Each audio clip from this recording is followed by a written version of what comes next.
Title: The Foolish Fool Fools All the Fools. Script by David Desmond. In the curious little town of Guberville, everybody thought they were the smartest person alive. The baker believed he was wiser than the mayor believed he was wiser than the doctor, and the doctor thought he knew more than the moon itself. But there was one man they all agreed was the dumbest of them all, Fally Trotter.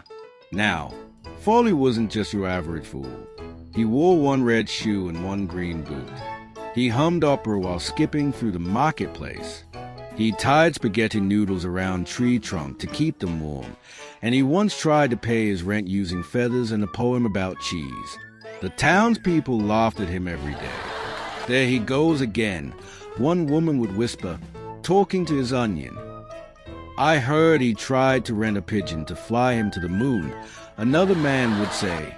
And through it all, Fally would just smile, tip his crooked hat, and keep chatting with his vegetables like they were old friends.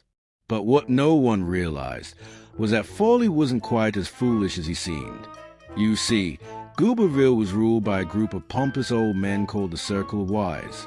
They wore tall, ridiculous hats, spoke in riddles, and created silly laws to make themselves feel clever. They'd once taxed people for blinking too fast. Another time, they tried to charge a fee for breathing during windy days.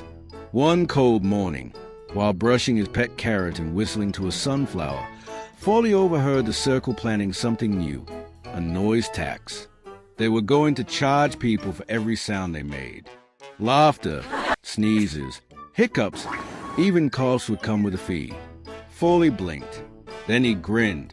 That night, he stayed up crafting a bent piece of metal, polished it with butter, tied it to a stick with a purple ribbon, and called it the Whisper Whistle. The next morning, he paraded through town with it like a wizard with a wand. Behold, he shouted, the Whisper Whistle. Blow it twice and no noise can touch you. Say goodbye to the noise tax. The townspeople gasped. The Circle of Wise narrowed their eyes. If it works, one elder said, we must have it. For a price, Fally replied, smiling with spinach in his teeth. 1,000 gold coins and a small hug for my turnip. The deal was made. The next day, the entire town gathered to watch the grand whistle ceremony. One elder raised a whisper whistle to his lips and blew. Squee! The only thing that happened was a goat fainted. That was it. But Fally clutched his chest and gasped. Oh no, you broke the silent seal. Now the sound spirits will flood Guberville with cursed noise. Panic erupted.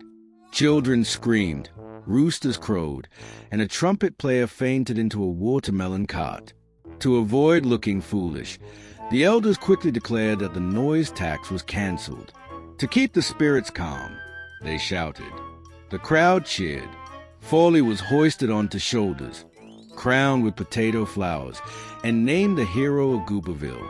Later that night, Fally sat alone by the river, legs stretched out, mismatched shoes swinging above the water.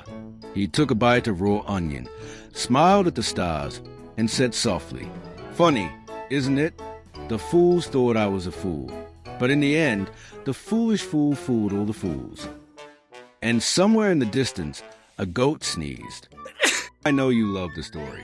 Why not give us a follow, like, subscribe and hit the notification bell for more?